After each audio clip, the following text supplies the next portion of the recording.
We've got our regular agenda today, and we've also got Kendra Akbowitz from the mayor's office here to give us an update on the implementation of the Choose How You Move transportation program. So I say we go ahead and get through our regular agenda, and then we'll have plenty of time for that update. So we'll begin with our public comment period. I did not have anyone sign up ahead of time to make a public comment to this committee. Is anybody out there in the gallery seeking to make a public comment to the Transportation and Infrastructure Committee? All right, I'm seeing none. That will conclude our public comment period. I have a proposed consent agenda. The proposed consent agenda includes all items except committee item 4, which is resolution RS 2025-1129. Are there any other items? I see Councilmember Evans Siegel. Councilmember, you're recognized. Thank you, Chair. On number 5, BL 2025-771.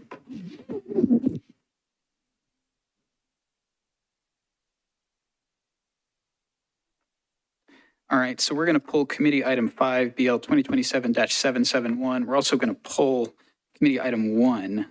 This is RS 2025-1123. Any other items that need to come off for questions, comments, discussion, anything of that nature?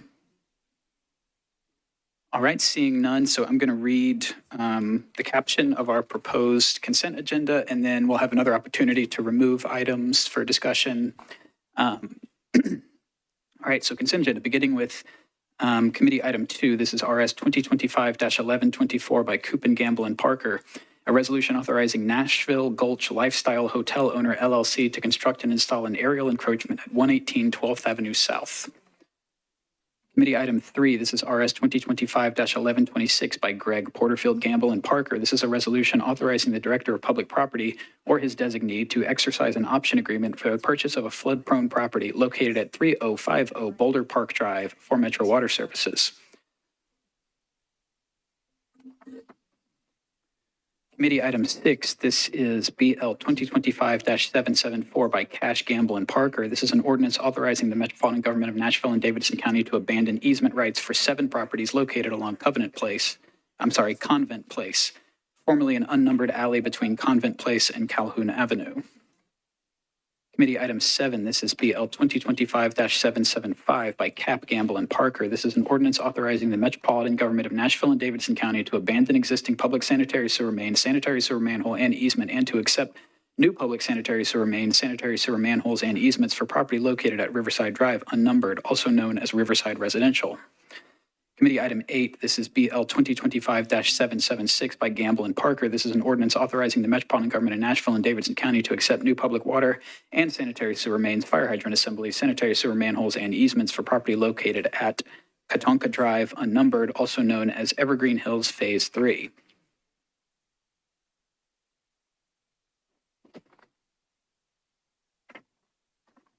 And committee item 9, this is BL 2025-777 by Gadd, Gamble, and Parker. An ordinance authorizing the Metropolitan Government of Nashville and Davidson County to accept new public water mains, fire hydrant assemblies, and easements for property located at 4320 Harding Pike, also known as Hill Center Bellmead Access Improvement.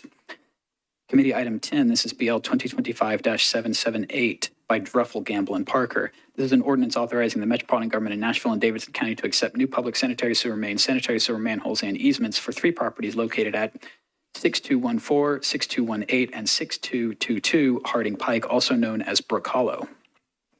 Lastly, we have committee item 11. This is BL 2025-779 by Gamble and Parker.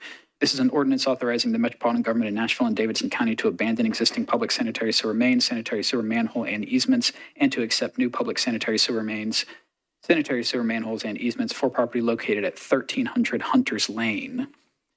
All right, so having heard the captions, are there any other items that need to come off of our consent agenda for questions, comments, discussion, anything like that?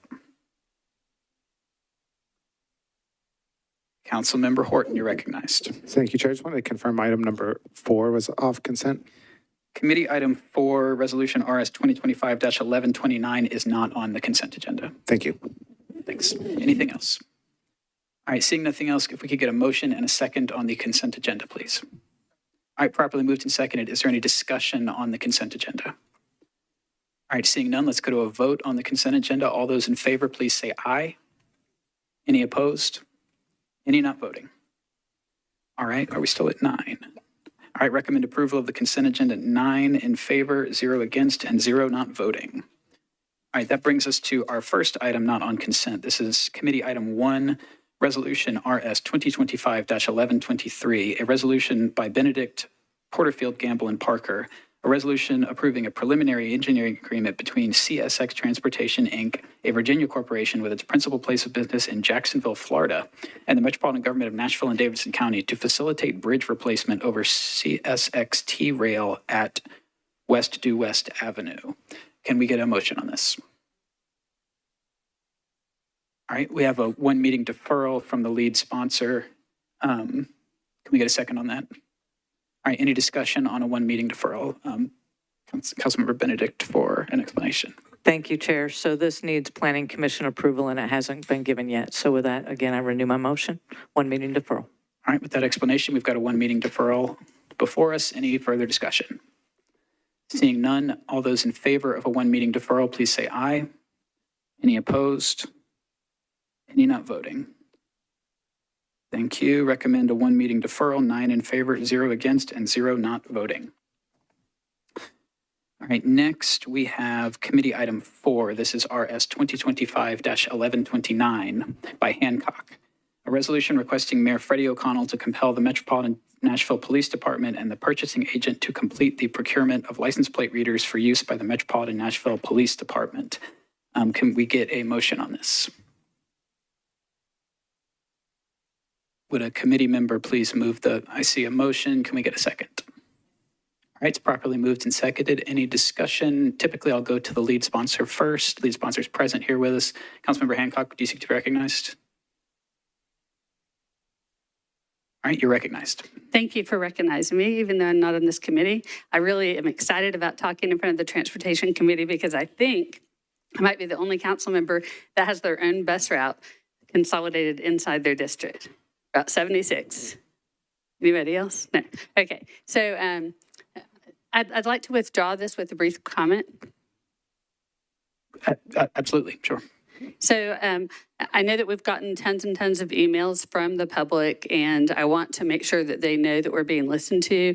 And we're currently working, or just finished working, on some guardrails for FUSIS, and likely to see that legislation coming forward again. So I don't want to distract from that by kind of changing the subject to another public procurement process. But I do know that that we're working on it, and we're likely to see that sometime in the near future. And I hope the public can stay patient with this because I know it's been a long time coming. Thank you. Thank you. And if I may, Director Darby, how does we have a motion? We have a motion before us for consideration. The sponsor indicated that they plan to withdraw it. Where are we right now procedurally? Can we make a withdrawal recommendation? Yes, you can make a withdrawal recommendation upon the request of the sponsor. And is a withdrawal recommendation binding? No, the withdrawal would still need to be made at the meeting tomorrow night. Okay, thank you. All right, so we've got a motion for approval. I'll go to Councilmember Horton. Recognized. Thank you, Chair. Given the withdrawal, motion is not binding on the council, I would like to move for an indefinite deferral in that case. I appreciate the sponsor being here. It's always great to see Councilmember Hancock. I think in this instance, we're in an exceptionally volatile political and legal landscape, both federally and at the state level. And I think those circumstances are very fluid. And I think at this time it'd be premature for the council to consider this resolution. And so in the absence of withdrawal, I would like to make a motion here to indefinitely defer the resolution. All right, multiple seconds on that. So we've got now a motion for indefinite deferral. Any further discussion on that motion? Seeing none, then we'll go to a vote on a recommendation for indefinite deferral. All those in favor of recommending indefinite deferral, please say aye. Any opposed? We've got 9 in favor. Councilmember Allen, are you voting on this? Councilmember Allen just joined us, and we have what appears to be a 9 votes in favor of an indefinite deferral of the resolution. Would you like to vote in this matter since you just joined us? Okay.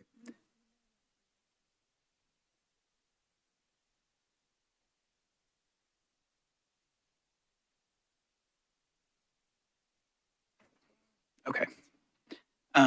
Could I recognize the lead sponsor for comments on the motion before us, the indefinite deferral motion? Councilmember Hancock, you're.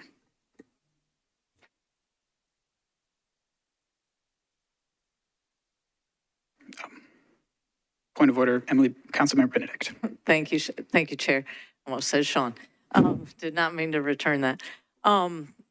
We've already voted on this, so are we still on discussion of it? You said, for discussion. Since we voted, I wanted to understand if we can continue discussion or if that's over. Well, where I left it was I was ascertaining whether Councilmember Allen was participating in the vote or not. Can I go to Director Darby for an opinion about where we are? I think that you have not, excuse me, you have called for the vote, but you have not stated the outcome of the vote yet. And since we are in the middle of the vote, it would probably be inappropriate to go back to discussion. So you could call the results of the vote. And then after that, if you want to ascertain the position of the sponsor who is not a member of the committee, you can do that. Okay, well,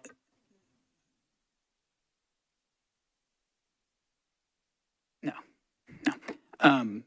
All right, so the vote on the motion was 9 in favor, 0 against, and 1 not voting because Councilmember Allen joined us as we were voting in this discussion. So that being recorded, I'll go back to the lead sponsor if they would like to be recognized. Recognized after the vote is recorded for my opinion on the vote. Yes. This is a little bit unusual. We don't often have a intent to withdraw followed by a committee recommendation. Yeah, so while I realize it is not against the rules to lie on the floor, I have never lied on the floor. And if I say I'm going to withdraw, I'm going to withdraw. So that's all I have to say. Thank you, Councilmember.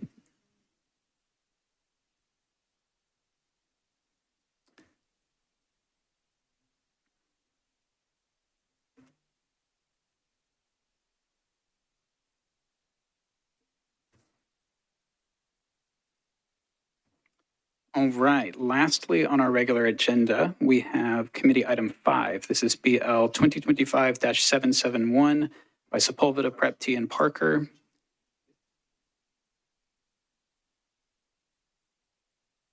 Is an ordinance amending Title 15 of the Metropolitan Code of Laws to amend the membership and credential requirements of the Stormwater Management Commission. Could we get a motion in a second, please?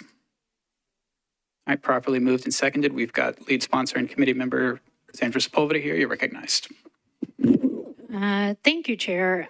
I am pulling up the information. So this is one of the ordinances that came out of the working group. This is one of the recommendations that we had. This just reworks the Stormwater Commission. So just some of the main highlights. I know some people had concerns about removing the person that was on behalf of the Greater Nashville Association of Realtors. They weren't always represented on this board and commission. This is a quite recent addition in the past few years. I believe in 2023, if I'm not mistaken. Some of our peer cities, all of our peer cities don't have this requirement. We are the only city that does. So we wanted to create a little bit more balance. It's been quite unbalanced. And so we removed this requirement. We also required at least one of the 4 registered professional engineers to be civil or environmental engineer, preferably from the nonprofit or academic sector, and required 1 member serving as a representative of a local environmental organization elected from a nomination submitted by Metro Water Service. So I think those are some of the main changes that you see in this. Thank you for that explanation. Do we have any other questions, comments from other members? Councilmember Evans, Sealy recognized. Thank you, Chair. This wasn't one of the recommended changes, but I did just have a question sort of generally. There's a requirement that the licensed attorney be somebody who specializes in water or environmental law. And attorneys, except in very, very limited circumstances, are not allowed to say that they specialize in a type of law.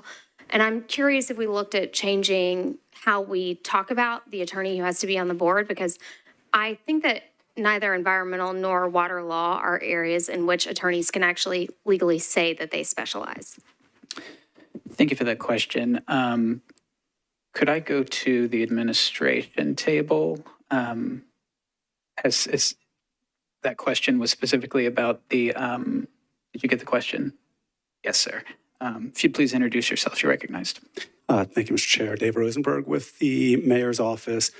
Council member, appreciate the question. This legislation originated with Metro Water, and that did not come up as something that had been a concern in their conversations with Stormwater Management Commission. Overall, I just don't know the answer to your question. Then I guess But there is somebody back there who might. I see we've got a representative from Water in the back. If you'd please introduce yourself, you're recognized. Good afternoon, council members. I'm Mary Peoples, Metro Water Services. I have Steve Mishu, Assistant Director at Metro Water Services Development Services Group. Greetings. Thank you, everybody. So I will say, as it pertains to engineers, I think engineers and attorneys are kind of in the same ballpark. When I obtain my PE in civil engineering, I get to practice in whatever my specialty is. So if I claim that civil or environmental engineer is my specialty, then that would be the field that I would be able to operate in. So I think that the attorneys are in the same kind of premise, that if they have that emphasis, then they could say that they are in that emphasis. But you have to be working within your role of expertise. Council member. So just to clarify, as an attorney, the term specialize is actually given, it's a term of art as an attorney. And ethically, there are rules that govern being an attorney, and you cannot say you specialize unless you have a very specific certification from a national certifying board. And there are areas like, I think, estate planning or elder law that have that tax. But it's very narrow. So I guess my next question is this time sensitive? And if not, would the water department be amenable to a 1 meeting deferral so you can say like focus on, for example, but specialty is actually the word that you're not allowed to say. But is it sensitive to time, or is 1 meeting deferral acceptable? So it is not sensitive to time. We would be more than happy to entertain a deferral. We do have some commission members that are up for re-election. I don't think the attorney is one of them. So if you have additional questions, we'll be more than happy to explore that. And also, if there's anything else that wants to be vetted throughout there, I'd love to hear more of whatever the concerns are, so that way we could address it for the next time. So I would just move to defer 1 meeting. So we've got a 1 meeting deferral. I saw Councilmember Benedict. Do you wish to speak on the deferral? Councilmember Benedict. Thank you, Chair. So this is a little bit about the bill, but it's because I want them to look into this during the deferral. So if I may speak to that. Absolutely. I'm curious, there was one profession that was removed from this that I know has a lot to do with the stormwater industry, stormwater management in the city. And so I wanted to understand why that one, wondering if it was from the real estate industry. Were they not providing value? Is there something we wanted to see improved by removing that person from the role? So I'm not sure who can answer that, but I'd like to have that answer certainly prior to the next meeting if no one can answer it today. Thank you. Does Water seek to be recognized on the question of the presence of a real estate representative on this board? Sure thing. So Mr. Jameson, Mike Jameson, helped work on this this document. I think he did. I think he researched other jurisdictions nearby, like Chattanooga and a few others, and I think it was determined that this would be a little bit more consistent with the other jurisdictions. We could absolutely look back into that as well. We'd be happy to entertain whatever it is. Absolutely. I guess, yes, and thank you, Mr. Michoud. I guess during the deferral time period, I would like to see from those other cities what their boards and commissions look like, because if we're modeling what they're doing for this, I want to see, are we modeling other things that they're doing for other things, like middle density housing or single stair, for instance. So if we're going to model things off other cities, I want to make sure that we are understanding why that is. Thank you. Thank you, Councilmember. And I've got two committee members in the queue, as well as Councilmember Sepulveda. Were you seeking to have the administration recognized? Councilmember Coopin, are you seeking to be recognized specifically on this discussion, or? All right, I'm going to go to the committee member first, and then we'll go to the administration table. Thank you, Chair. Councilmember Coopin. I share Councilmember Benedict's question on the real estate professional being removed and what was the impetus, and can we look at that during a potential deferral? I'm also curious, though, who is up for reelection? Water had said that there were some spots that were coming up for a reelection. I'd be curious as to who or what roles they were. Is that directed to Water? Yeah, to Water would be great. Yes, sir. Thank you. Thank you, council member. I wish I had all four of them for you. I think two of them or maybe actually three of them could be engineers. And one of them, I think, is a traditional civil engineer. I think another one is somebody that represents university. And then I think there was a new person that just came onto the commission that filled an ongoing spot that may be up for re-election or recommittee after just serving maybe 6 months. So I think three out of the four, I think, are engineers. Great, thank you. Thank you, Councilmember. And I'm going to go now to the administration table for Mr. Rosenberg, who has been involved in the boards and commission work and can perhaps provide some context. Thank you, Mr. Chair, and council members who asked about the licensed realtor. So right now there are positions, there are 4 engineers and folks from 3 organizations. One of them is a realtor, another one is an attorney specializing, even though sounds like we shouldn't say that, in environmental law, and then a landscape architect, which means that there are no lay people at all, no community representatives on the Stormwater Management Commission, which is unusual for Stormwater Management Commission type bodies across the state. Chattanooga includes an environmental engineer or environmental scientist or engineer, 2 representatives of neighborhood groups, and a representative of an environmental interest or environmental organization. Memphis includes members from a public interest group or university as well as a private citizen. And even Laverne includes members from an environmental organization. We lack that kind of provision here in Nashville, so the idea is to have a broader perspective on this. We have a lot of boards and commissions that deal with things surrounding development and land use, and this is the only one that includes a member from the real estate profession. So this is the outlier in that sense. And while the other 2 have direct expertise on stormwater management issues, this is our opportunity, along with the change among engineers, to ensure one is either academic or from the nonprofit sector, to get out of a place that might not provide as much balance as we could. All right. Thank you, Mr. Rosenberg. And got Councilmember Benedict seeking to be recognized. You're recognized. Thank you, Chair. I guess, Mr. Rosenberg, thank you for all the information from the other cities. I guess, should we expect to see legislation mirroring the other cities that have not passed legislation that we would like to pass just because they've done it? Or I'm still trying to understand what the lack of value is that this representative has brought in the past. And I don't need the answer today. I'd like to get it actually during the time period of the deferral to understand what what's the miss here? So I still don't understand that, just because other places are doing it, that means Nashville should do it. If that's the case, there's a lot of things I'd like us to do that other cities are doing. So I just would like to take that approach to the question. Thank you, Chair. Thank you, Councilmember. And I've got Councilmember Sepulveda seeking to be recognized. If we could stay on the deferral, please. Councilmember. Thank you, Chair. I'll just say quickly that there was some feedback as of lack of balance, that it wasn't too neighborhood focused, and they suggested that we eliminate this specific entity in order to have that balance. But we can provide more feedback as far as that goes in between the deferral.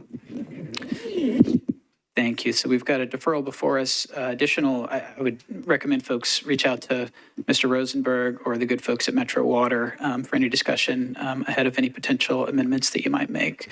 Is there any other discussion on a recommendation of a one-meeting deferral in this committee? All right, seeing none, we'll go to a vote. All those in favor of a one-meeting deferral, please say aye. Any opposed? Any not voting? I recommend one meeting deferral, 10 in favor, 0 against, and 0 not voting. And I believe with that, we are through our regular agenda. So I would like to invite Kendra Akpowitz up here from the mayor's office. She's going to share an update on implementation of the Choose How You Move program, which voters approved last November. And we're all very excited to hear how that's going. And I will turn your mic on and turn it over to you. Thank you, Chair Parker. As mentioned, my name is Kendra Apkowitz. I work in Mayor Freddie O'Connell's office. Typically, I'm coming to you all talking about sustainability and resilience. I've also been really helping to oversee implementation of our Choose How You Move program on an interim basis. And so excited to be with you all today and maybe peel back a layer of the onion and let you know how we've been spending our time since November. So just as a reminder, this is a really significant program for our city. It's a multi-billion-dollar transformational investment across Nashville. It's really complex, and we have a bold 15-year timeline. It'll require collaboration across up to 10 different departments and partnerships with different organizations at the local, state, and federal level. And so up until now, our departments have really delivered projects on a department level basis. Given the scale and scope of this program, it's going to require a different level of collaboration than we've ever done before. And that's a really exciting opportunity, but it is going to take us some time to build out that infrastructure and understand where roles and responsibilities lie. And so there are two ways we've really thought about delivery of this program and services to date. One is that we know we will require some overall program management to ensure that we're delivering a comprehensive program to the public. And so we envision that that structure will be focused and really organized centrally in the mayor's office. And the focus here is on collaboration, alignment, solving problems, really understanding the flow of finances across the metro enterprise, making sure that we're delivering a unified program, and first and foremost, really importantly, being transparent and accountable to the public. But we also know that there's a space for project implementation, and some of that project implementation might occur across multiple different departments. It also might occur within a single department, right? There's a lot of programs and services and projects that are delivered today. One example here that you see on this slide is our sidewalks program, and it could be that those programs are still delivered just on a larger scale within our departments. And so there needs to be free-flowing information at the project implementation level, but also at the program management scale, and making sure that we're communicating challenges in both directions, but also staying really critically aligned. And so one of the things that we did shortly after the referendum vote had occurred was start thinking about how we wanted to structure program management and realizing that, again, the scale of work and the dollar value amount that's contemplated here is going to require some support for program management. And so we did put forward a solicitation in late January for program management for the implementation of the Choose How You Move transportation plan. So I mentioned before that we're looking at two different scales of implementation here. One is at that programmatic level, so across all of Choose How You Move. And then the other is at more of a project or service level. And so this is an RFP that the mayor's office put forward. And again, they're going to help us create a very unified voice program structure, project tracking, flow of finances, and ensuring that we're really performing in the way that the public would expect. And so we've made, over the past few months, we've made our way through many of the steps you see here on this slide. Critical point in the process will actually occur on Thursday when we are evaluating those proposals. So we did receive 3 proposals and anticipate moving forward with an intent to award in negotiations after we review those RFPs later this week. One thing we also realized that was very important here is having a unified approach to how we are engaging with vendors to help implement this program. And so Metro Procurement and WeGo Procurement have partnered together to host a series of supplier outreach events. And we've been using, as we call it here, a one city approach. And so I think what's important is wanting to highlight all of the great opportunities that will be available as part of the Choose How You Move program. As we've shared with you all many times over, it's $3.1 billion, billion with a B, in capital projects. And so raising awareness about opportunities to engage is really important. And so you'll see that we've already hosted 2 of those supplier outreach events. And we still have several others coming to a neighborhood near you in the future. And this is a really great opportunity for the mayor's office, but also WeGo, NDOT, and other contributing departments to highlight their individual procurements. It's also a great opportunity for smaller and local businesses to network with one another. So each of these supplier outreach events has not only a presentation period where Metro departments are sharing information about procurements, but there's also a networking opportunity where small businesses and vendors can learn how to partner together as they're responding to these RFPs.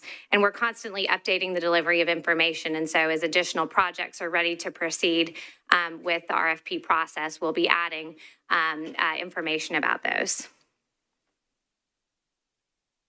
So I won't spend a lot of time on this slide for 2 reasons. One is there's a lot of words on these slides, but 2 is I imagine you all are already very familiar with this. And so I wanted to note that we really saw the supplemental budget that we presented to you all just a few weeks ago as our opportunity to jumpstart improvements included within this program.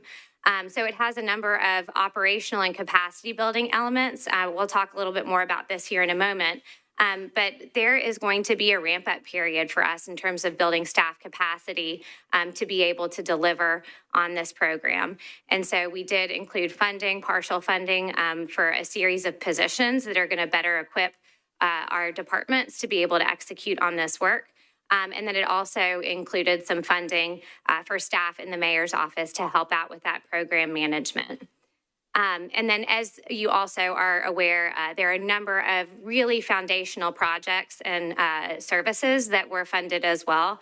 We call them foundational because many of them really jumpstart and initiate the planning phase and are going to have countywide impact.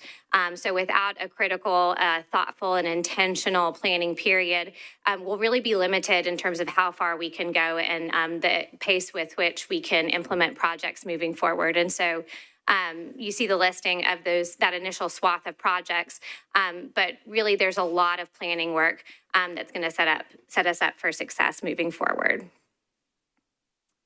I know there's been a lot of interest in understanding the status of the Chief Program Officer, and so first wanted to share with you all a high-level overview of that position and what that individual will be doing. And so really they are overseeing that coordination and delivery of that comprehensive program across all of our departments. I've also listed out some specific activities that they'll be engaging in. And these are activities that are going to unfold over a period of years. Just because we start with a certain set of roles and responsibilities doesn't mean that those will necessarily stay the same throughout the duration of the program. And so actually what you see listed here, intra and interagency agreements and policy, understanding roles and responsibilities between different departments, coming up with chartering processes for how we're considering projects and expenditures, project sequencing, processes and guidelines and templates. These are actually things we're engaging in today. We have a steering group that meets a steering committee internal to Metro that meets every other week. And we're actually partnering with a short-term program management vendor. And so a lot of these activities that are part of the chief program officer role, we are actually actively working on today. And these processes are the ones that even in sort of their nascent form have delivered the supplemental program that you saw a few weeks ago. And so this individual will also be responsible essentially for being the face of the Choose How You Move program with our state and federal partners, with you all as elected officials, and then really coordinating comprehensive engagement with external stakeholders of all types. All this work will, of course, be done in partnership with departments, but the goal is to have a coordinated strategy for how we're touching the public. In some instances, for some of our larger multi-owner and complex projects, that might be a heavier lift on the program management side and from the mayor's office. And then, as I mentioned before, for other things like service expansions, installations of bus shelters, things of that nature that are really core functional areas and operational areas of our department, there may be less involvement from this centralized office as well. And so this individual will oversee a small centralized team as well as the program management contract that I just spoke of before. But a really, really critical role for us. And we anticipate having somebody in that seat early next fiscal year, so around July 1. I wanted to touch a little bit, as I mentioned before, on building capacity to execute. So this is a significant shift for us. Again, just the scale, magnitude, size of these projects included in this program is going to require a mix of both internal and external resources, and then traditional and alternative delivery methods. So there are a variety of contracts that we have today that we're going to be able to leverage, but we are going to have to establish new contracts and services also to deliver on these programs. We also have received a lot of questions and have been spending a lot of time thinking through where does it make sense to leverage contracts to do this work versus where does it make sense for us to build capacity in-house. And the answer is that both are going to be absolutely necessary and critical to successful delivery.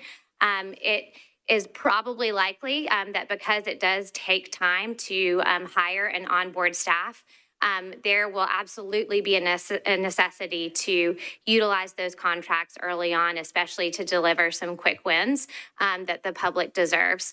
But I've listed here some factors that we will continually consider when we decide whether or not it makes sense to utilize contracts or perform work in-house. And so how long are we going to need the support?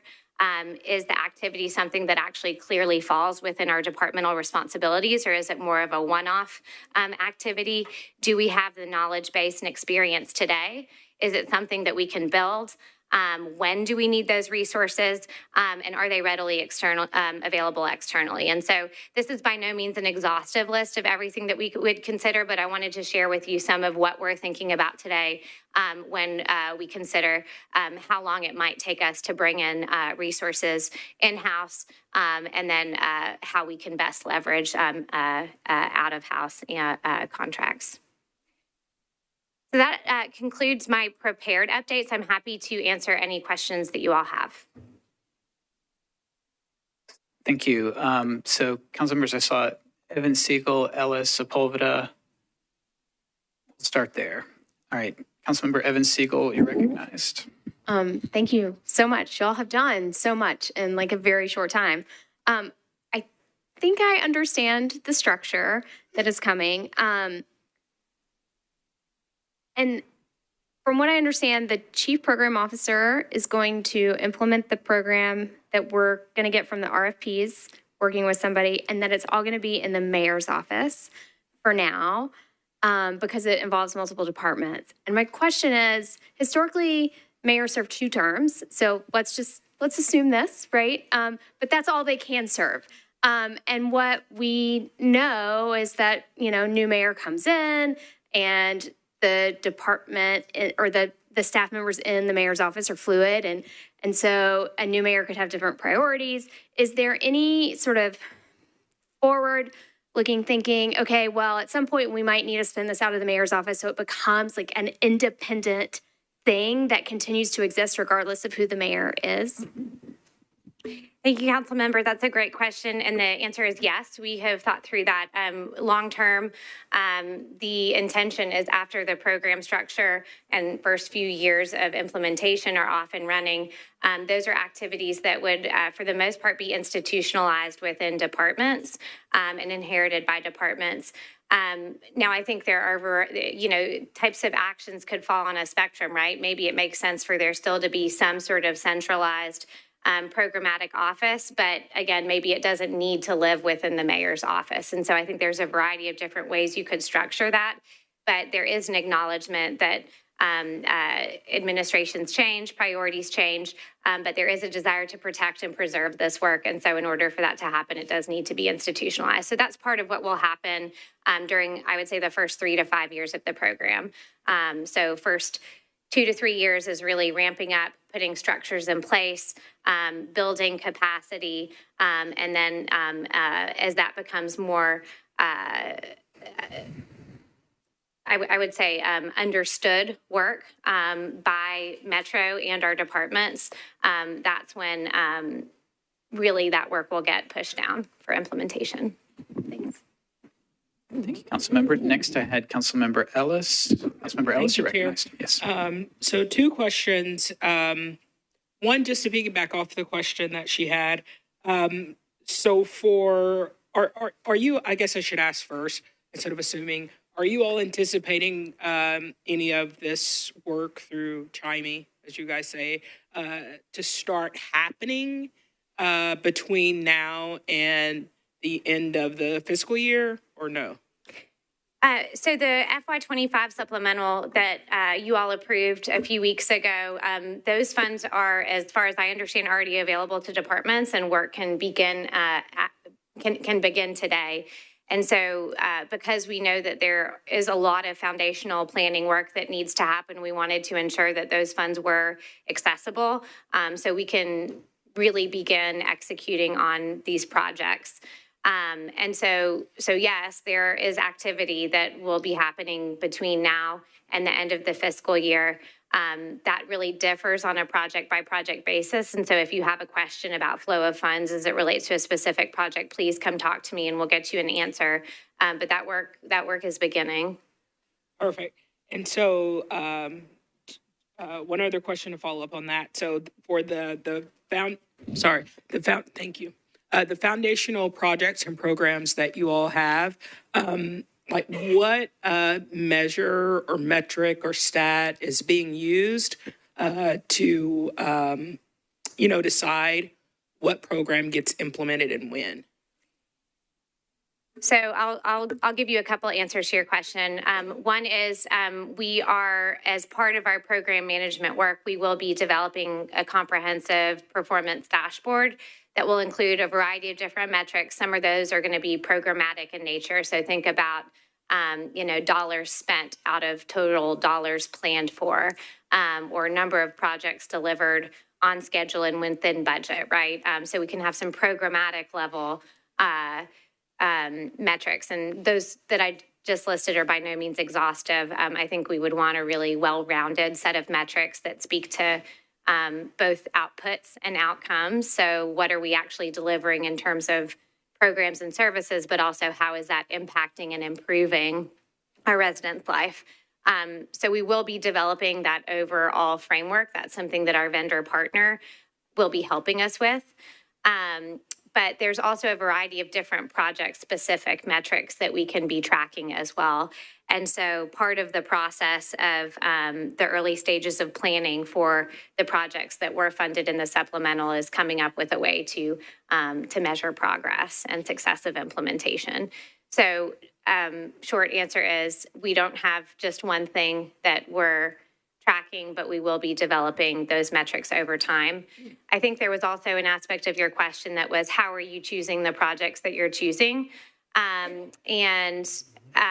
It's a combination of a couple of things. One is we know this is a 15-year program, and there's some early planning work that we need to do if we want any of this to be successful, right? So if we're going to be installing any of our updated signals, we need to get fiber in the ground.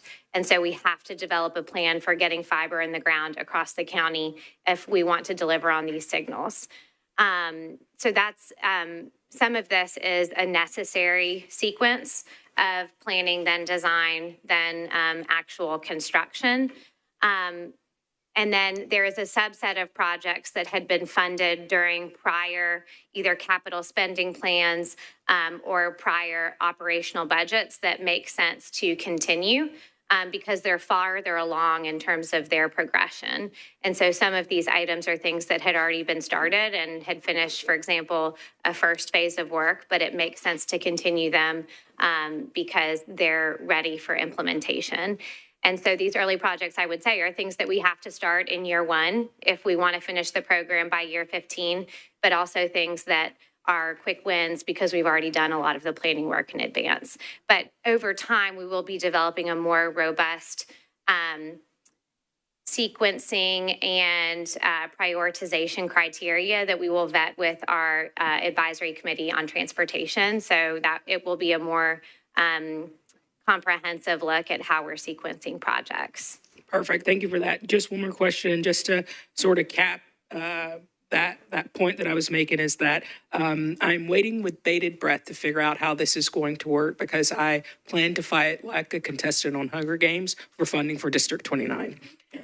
So the last question that I had is that, and I'm not quite sure how to frame it, but I want to understand if you know, fund some of the tax monies that's coming in from this program, is that going to free up any monies on some of those projects that's currently budgeted within NDOT?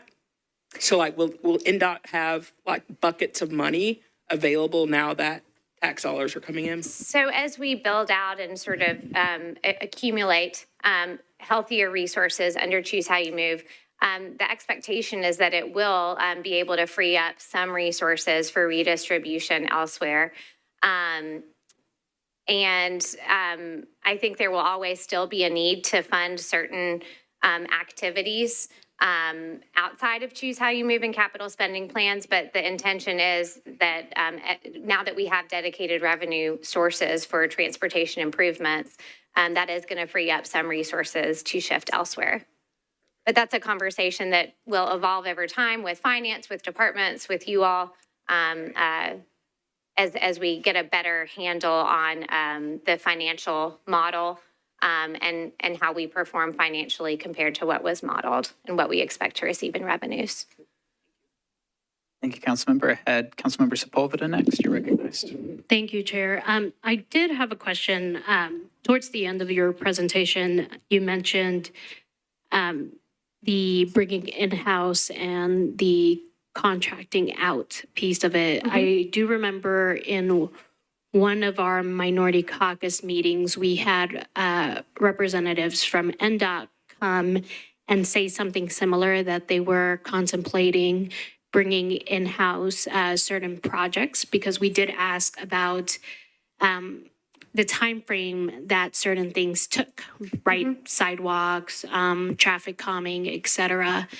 And I had asked if contracts would be broken out into smaller contracts, right? To give smaller companies the opportunity to be lead contractors instead of subcontractors to expedite the process. I guess my question is, what are the projects you all are looking at bringing in-house as opposed to continuing to do RFPs? Today, I'm not aware of a project list that identifies that level of specificity as to whether or not a project is well-suited for in-house, out-of-house. What I can tell you is the conversation that we're having today is how are we building more bench strength in our departments so that they are better equipped to be able to manage a lot of our designing and engineering work. And so I know that is really first phase is to build up that capacity. I am aware that we are exploring more creative procurement solutions so that we're giving more opportunities to a variety of different vendors and in a way that gives them some sort of consistency of work via an IDIQ so that they're not having to go through a large, significant RFP every time they want to engage in something. And so that's a conversation we can continue, especially hearing that that's of interest to the minority caucus. But again, I'm not aware of a project list where we're having that kind of a conversation to say this is something we can do in-house. This is something we need contractor support on. So let us have some discussions and figure out how we can be creative in responding to that. Got it. That's good to hear. I do believe that, looking at other options might expedite some of these processes. Giving opportunities to smaller business owners is also great for the city. But I also want to make sure that we are using contractors that, are good actors that don't have so many, wage theft issues, on-site fatalities, people getting hurt. And so any opportunity we have to make sure that we're giving new folks opportunities like that, I want to make sure we utilize as we get inspectors on board for the contract and compliance board. But I appreciate it. Thank you. And just one quick follow-up. We do have EBO goals that we are targeting within all of these procurements. And so those existing mechanisms for engaging with small, local, minority businesses still stand and are part of all of these procurements. We are also starting to talk through procurement strategy quite a bit. So something to be aware of that we are aware of is there are a limited number of vendors who can support in doing this work. And so we need to be very careful and thoughtful about how many different procurements we end up engaging in and whether or not that then presents conflict of interest issues, especially as we think about program management, what that means then for planning and design work, but then also what that means for the actual construction work as well. So we're trying to be very thoughtful about all of those things. And with that also comes discussions about, is there standard language that we want to be including in all of our RFPs and all of our contracts that really can run the gamut. So I don't have specific answers as to what that looks like for you outside of our core requirements, but we're spending a lot of time talking about the strategy behind it. Thank you. I have one very brief question. I'm forgetting the job title, but the program manager or CEO or whatever that is, can you tell us a little bit more about where that process is in hiring? Have you guys gotten to interviews yet? If you could just give us an update on that. Yeah, so the Chief Program Officer position, we did engage in in-person interviews, and those concluded in February. And so we hope to have an announcement, I would say later this spring, and somebody in the seat July 1. So actively making offers and trying to negotiate with folks. Excellent. Thank you for that update. I apologize. Okay, I have two more council members. We are bumping up against our time. I'll go to committee member Olivia Hill first. Thanks. I'll be real super brief. I just wanted to say that are we closing out? Because I don't have any questions for them. I think I might have one question and then I'll recognize you at the end if that's all right. Yeah, please. Okay. Thank you, Councilmember. I'll go first to Councilmember Cap. Thank you, Chair. I have actually two questions, if you'll indulge me, but they're both, I believe, quick. Thanks, Ms. Sapkowitz, for this presentation. I really appreciate it. First question is, you mentioned trenching for the fiber. What's the status of the conversation about getting other utilities undergrounded when we're doing that trenching on the all-access corridors? So I'll first speak to utility coordination. We have started conversations about utility coordination, and this is a lot of great foundational work that NDOT has done with a Nashville Area Utility Council meeting that they convene once a month. And so for the all-access corridors, a couple of things. One is, there's obviously 30%, 60%, 90% design. What you do in the right-of-way is very much a part of that design process that needs to get refined over time as you move through design and engineering. There is interest in working to underground utilities on all-access corridors. That's probably where it makes the most sense because there will be significant utility relocation. Whether or not that's possible still relies upon a number of factors, and there are a variety of who bears the cost of location, especially whether or not that's happening in existing right-of-way or if it's happening in newly acquired right-of-way. And so there are a series of discussion points that we'd have to address, but I think everyone would be delighted to see underground utilities on all access corridors, but that is going to have to be a corridor by corridor conversation. Thank you. And so can we be assured that that's something that you all are prioritizing as you're doing this coordination? It would be the ideal, absolutely. Thank you. And then just another one real quick. Do you have any updates on the status of the south of Broadway transit hub, like where that stands? So that work is Potential just location. kicking off. Work initiating planning for the new Sobro Transit Hub was actually funded in the FY25 supplemental. That work will kick off. And that'll be, again, sort of that initial design phase. Much like the All Access Corridors projects, we'll have to move through multiple stages of design and engineering, but that will be kicking off. Yes, thank you. I know it's very preliminary, but do you have a location in mind or anything like that? There are potential locations that are within sort of the Metro family of properties, but I don't know that we could say with any confidence at this point whether we have a specific location identified, but we know there are some existing properties that we might be able to utilize. Okay, thank you. Thank you, Chair. Thank you, Ms. Sapkowitz. All right, thank you, Council Member. And thank you very much for joining us today for the presentation. Great work, and we look forward to the next update. So that brings us to the end of our agenda. We've got announcements and chair updates. I don't have any specific updates, but I know that at least one committee member has an update to share with us. So I'll go to Council Member Olivia Hill. You are recognized. Thank you so much, Chair. I just want to I'll be real super brief. Today is Transgender Day of Visibility, and I just want to stand up to be visible.